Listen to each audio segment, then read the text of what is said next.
बिस्मिल्लाहिर्रहमानिर्रहीम। अस्सलाम वालेकुम। YouTube channel village cooking with Tuba में खुश आमदीद।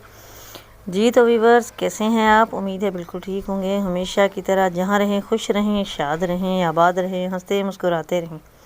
इसी के साथ ही चलते हैं आज की रेसिपी की तरफ।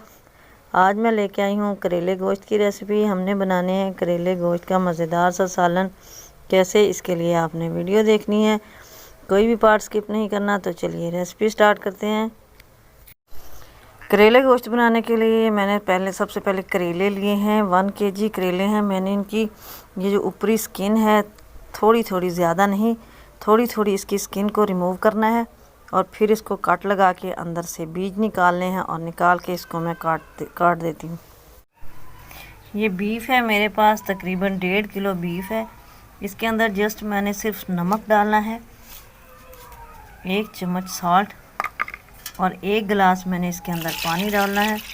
और पानी डाल को मैं इसको चूल्हे पे चढ़ा देती हूँ और तकरीबन 45 मिनट के बाद हम इसको उतारें। ये करेले हैं मेरे पास, इनकी मैंने हल्की सी स्किन रिमूव की है और अब मैं इसके ऊपर नमक लगा दूँगी।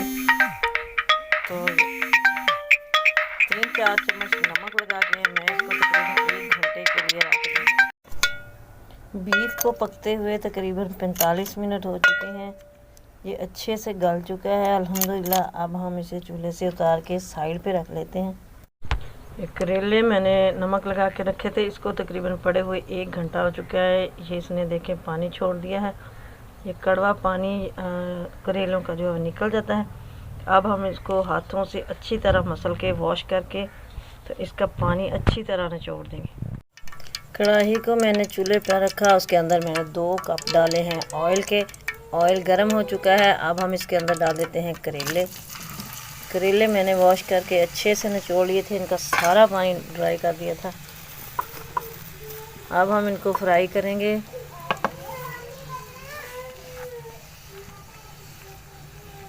तकरीबन 15-20 मिनट हम इनको फ्राई करेंगे। जी मुझे यहाँ पे फ्राई करते हुए करेले तकरीबन 10 से 12 मिनट हो चुके हैं, लेकिन अभी तक ये नहीं हुए। अभी हमने इनको मज़ीद 10 मिनट के लिए फ्राई करना है ताकि इनका कलर थोड़ा सा और चेंज हो। ये करेले हमारे फ्राई हो चुके हैं। बस हमें इसी तरह यही कलर इनका रिक्वायर्ड था। अब हम इनको ऑयल से निकाल लेते हैं। ये करेले मैं इससे निकाल चुकी हूँ अच्छी तरह से। अब हमें इनका मसाला तैयार करना है।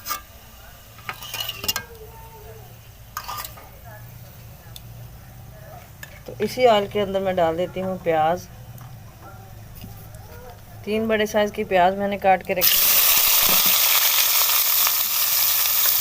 ऑयल क्योंकि पहले ही गर्म था, तकरीबन 4-5 मिनट के लिए हम इसको प्याज को कुक करेंगे और इसका जो कलर है हल्का सा जब गोल्डन आ जाए, फिर इसके अंदर बाकी जो है वो मसाला जाता ऐड करेंगे। जी प्याज हमारे हल्के से ब्राउन हो चुके हैं। तकरीबन 5 मिनट हमने इनको कुक किया है। अब इसके अंदर हम डाल देते हैं टमाटर, 3 अदद टमाटर कटी हुई। इसका मसाला हमने ज़रा ज़्यादा ही बनाना है, करेले के अंदर जो है ज़्यादा अच्छा लगता है। तकरीबन अब 1-1.5 मिनट हो गया है टमाटर डाले हुए। अब हम इसके अंदर डालेंगे लहसुन और सब्ज़ मिर्चों का मैंने पेस्ट बना लिया है। दोनों चीज़ों को इकट्ठे ही मैंने कूट लिया है, दरदरा सा कूटा है कुंडी के अंदर। बस 1-1.5 मिनट हम लहसुन की भुनाई करेंगे।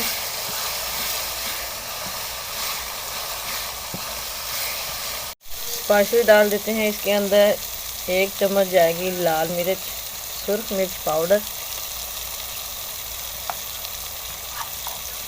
आधा चम्मच डालेंगे इसके अंदर हल्दी पाउडर, तकरीब आधा सा चम्मच हमने नमक का डालना है, क्योंकि नमक हमने बीफ में भी डाला हुआ है और करेलों के अंदर भी डाला हुआ है। आधे से भी कम ही मैंने डाला है। और ये धनिया पाउडर डालेंगे मैं 1 चम्मच, 1 ही चम्मच जाएगा इसके अंदर ज़ीरा पाउडर। अब हम इन मसालों की अच्छे से भुनाई कर लेते हैं। ये जी स्पाइसेस भी हमारे भुने जा चुके हैं। अब हम इसके अंदर डाल देते हैं बीफ जो मैंने गला के रखा हुआ था।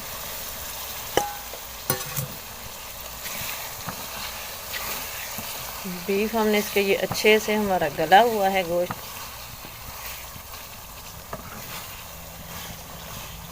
और साथ ही इसके अंदर करेले डाल देते हैं जो हमने फ्राई किए हुए थे। अब जस्ट हमने इसको 1-1.5 मिनट ही भूनना है।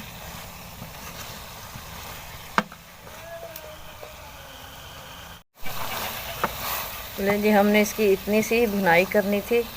अब हम इसको ऊपर से कवर करके तो ज़ीरो फ्लेम पर हम इसको 10 मिनट तक दम पे रख देंगे,